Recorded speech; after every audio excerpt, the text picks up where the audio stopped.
na jokes apart, insecurity julo wero.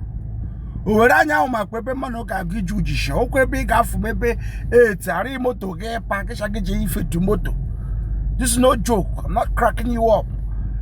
When they make harvest talk and in them man. Nande burugande man, ne kinda pokande man. Ona he party ge bekani. Ona he party go zubo Owerri. Okay, men and them man and them ngore ma ukeke tate che any more can lose chapala life ya. Or lose chapala life. So you better you be careful. Be careful. Let's say pamoto ke gaga palu jujushi. It may acquire nothing to happen. And that shande na jide job hagagana and yenye geko and ye get gonzang at rogi. I require hijab, I read the children with a mepala homaka bufugi for nothing. I hope another name on road na hende cause make but insecurity on Ganye Gansubu. On Ganye Gansubu is too bad. It's too bad. Man black man.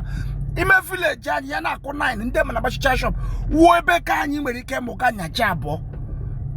In my village, Yana Konine, in them and a bashana getting old John and weapon. So I order me be we share. I'm not saying on your below. Just be careful. Catch my Gigi Ayoma.